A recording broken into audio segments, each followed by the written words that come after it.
So much of my self-worth was based in the validation from my fans and making sure I was being entertaining and I was giving them what they wanted, and that was who I was as a person. So when that was taken away, I was like, then I'm nothing. There's been allegations of grooming behavior, or how do you what do you think they're talking about?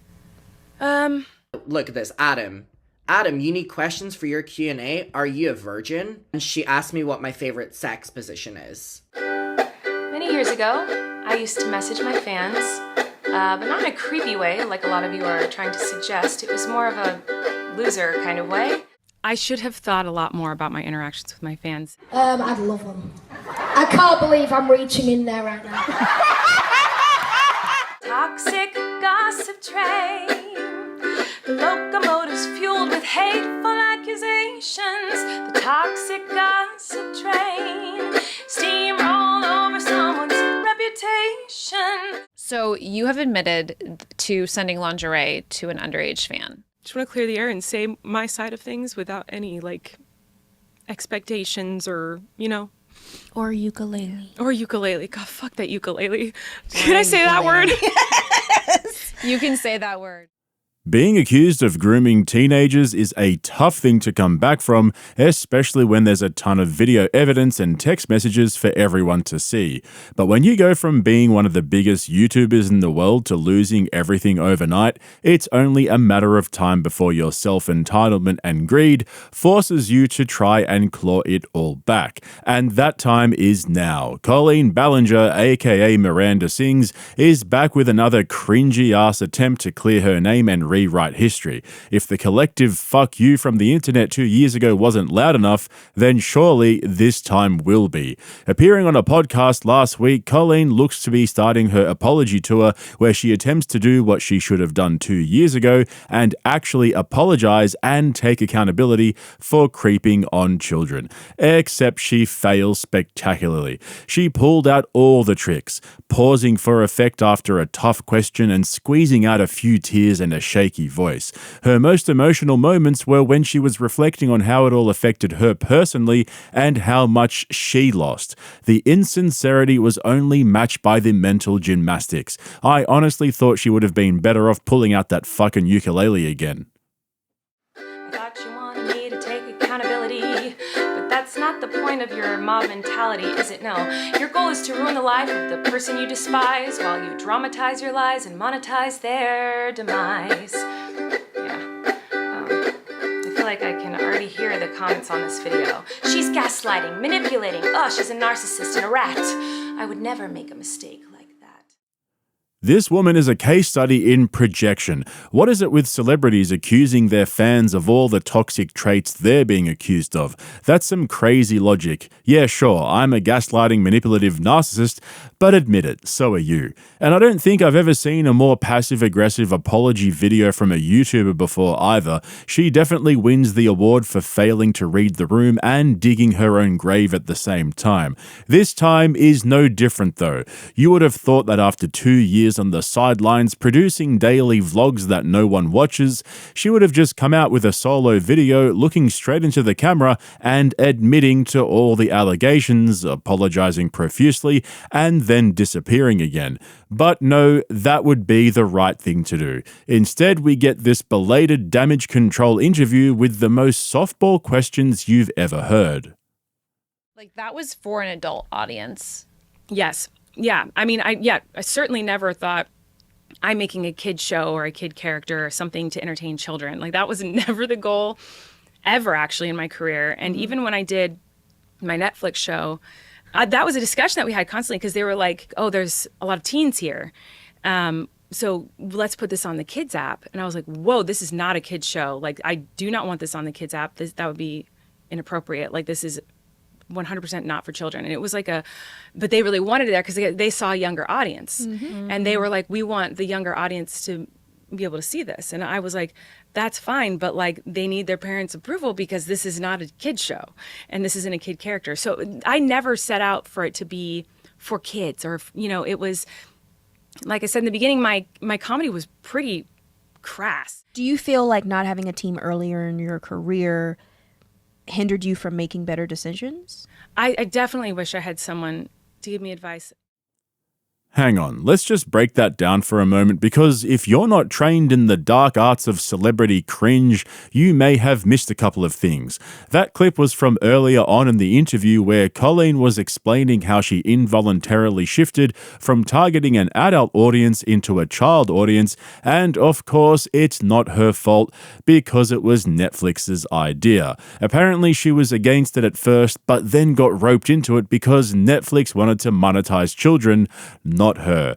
But if that's not enough, then it's their parents' fault because everybody knew her comedy was crass and therefore they needed their parents' permission first. And then we get the most overused celebrity get out of jail free card in the history of the world. I blame the team. It's almost like the interviewers are reading off of palm cards handwritten by Colleen's own publicist. You know, I just wish I had a team to advise me not to creep on kids for several years.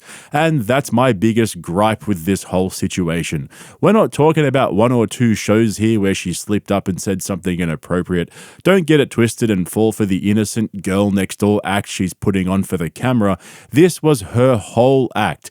Dozens of live shows, years of doing the same jokes and games with kids. There were multiple occasions for her to stop and think to herself, you know what, maybe I shouldn't be doing this. There's been allegations of grooming behavior, or how do you what do you think they're talking about? That one is that's the one that got me the hardest. When that allegation came up, that's when I was out. I was done. Because that was devastating and shocking. It was very shocking because I know that my intention and my actions have never been fueled with the desire to manipulate or groom anybody ever. That has never been something I have done or will ever do. There is another person on the internet who is saying that when she went up on stage for your live show, she was a part of the yoga challenge section of your show. Hi, okay, my name is Becky. I'm the girl in this video. Now, as soon as I stood up from the audience, I saw Colleen's eyes widen because she realized I was not wearing pants. That didn't stop her from continuing. In fact, no adult at any point stepped in. I am laying down and Colleen is spreading my legs basically as far as she can. She spreads them so far that you can see the spandex I was wearing under my romper, which thank God I was wearing. Can you dive a little bit deeper into what happened at the yoga challenge? It was a challenge on YouTube for a while for people to try out different yoga poses. There was one pose where there are two people and both legs are spread open, you're holding each other's legs. And I genuinely never thought of it as a sexual or inappropriate thing. To me, the joke was that when the legs were open to do the pose, the fart sound effect came on screen. So it was like, once the legs opened up, there was a fart sound. It feels so terrible that me doing this silly yoga joke, in my mind, was a silly yoga joke, could be something that could trigger her in such a negative way. Who would have thought that pulling up an unsuspecting child onto a stage in front of a bunch of strangers and forcing her to do a leg spread could possibly traumatize that young girl?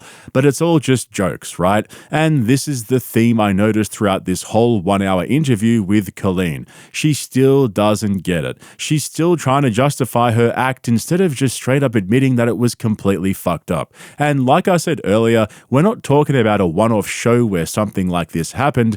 Her entire act was based around being sexually awkward around kids. That's the part she still can't admit. And you'll see exactly what I mean as we dive deeper and deeper into this. I remember when all of this came out and I heard a couple of stories and thought to myself, yeah, that's kind of weird, but it sounds like everyone's overreacting a little bit. But then more and more came out and I quickly realized that this was a pattern of behavior that was set up by design.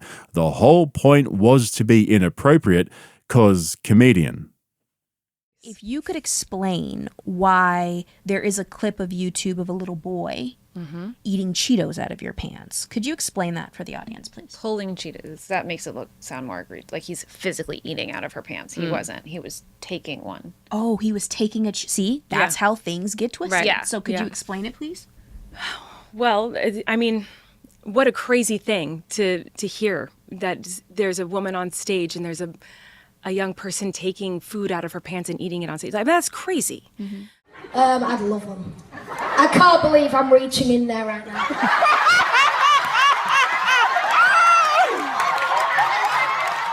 now.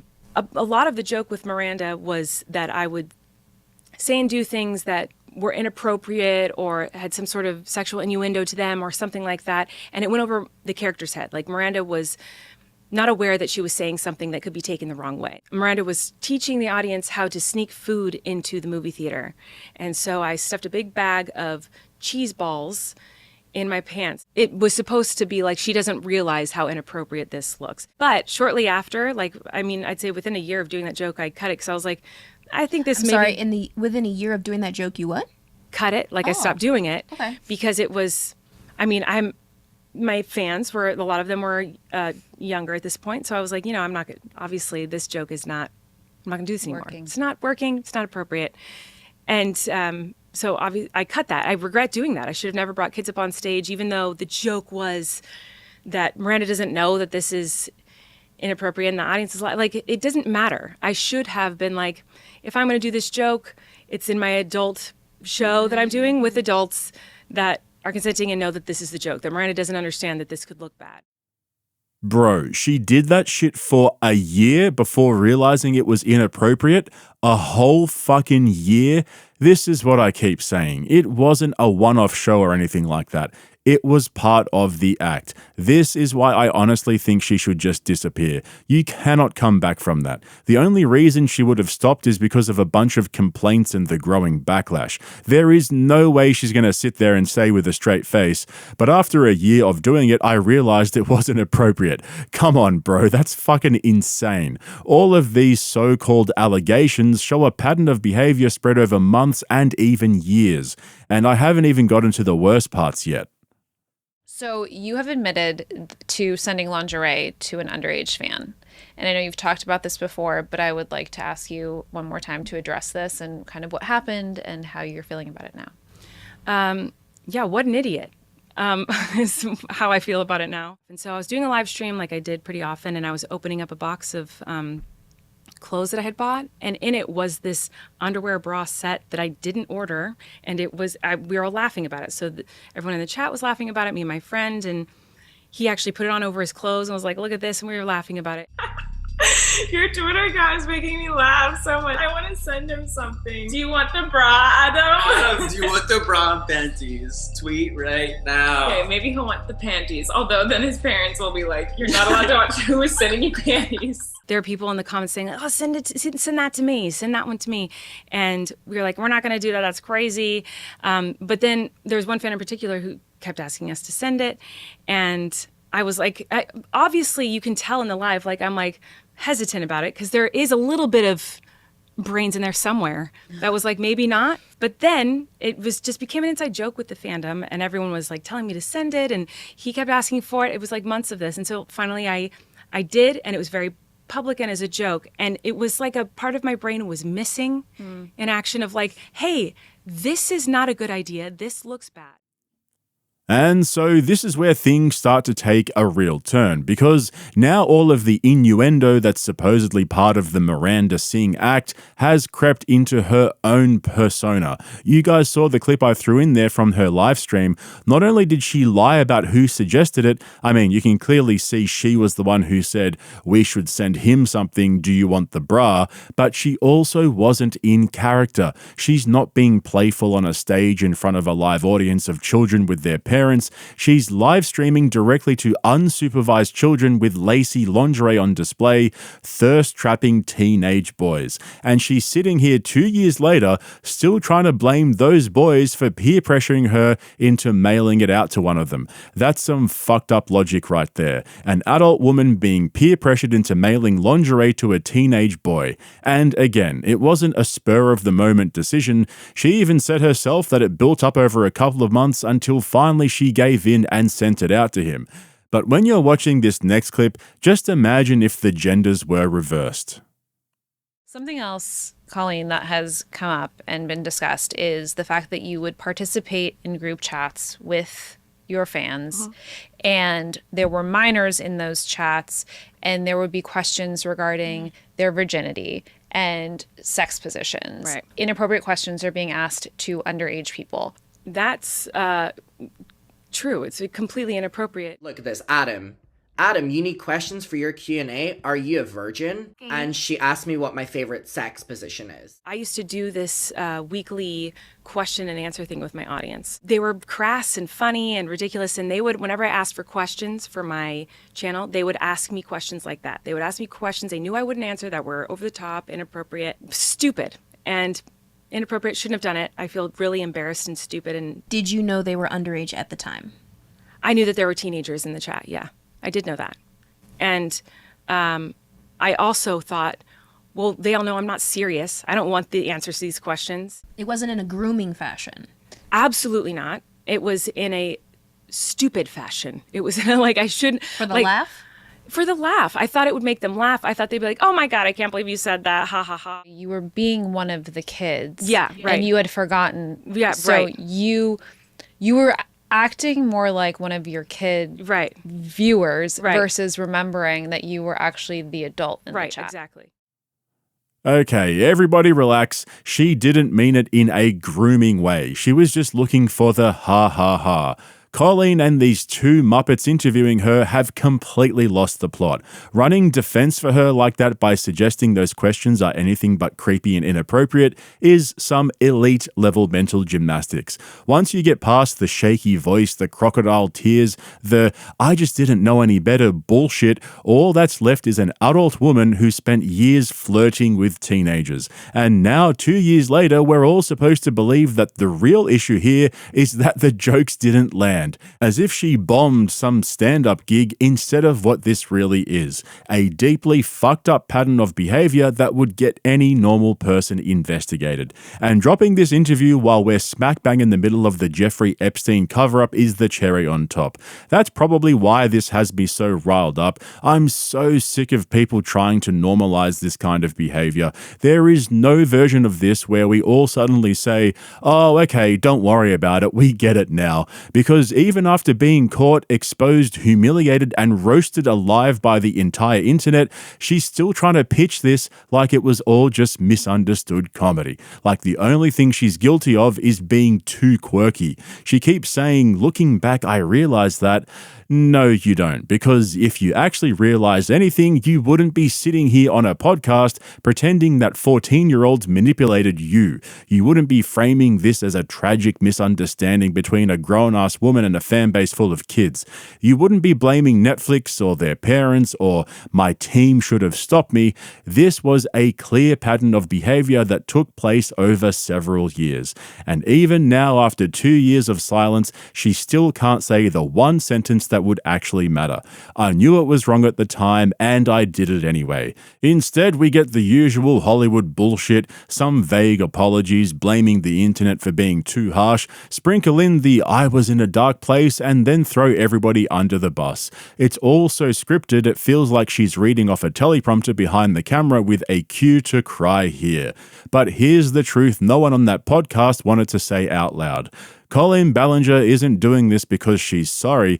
She's doing it because her views tanked, ad revenue dried up, and the bills still need paying. And the worst part is that she genuinely seems to believe that she deserves it all, because, you know, she's just a comedian. She's not fooling anyone this time. Not after 2 years of pretending the internet misunderstood her comedy, when the reality is that the comedy was just a convenient costume to cover up her creepy ass kinks. Close the curtains and roll the credits, bitch. The show's over.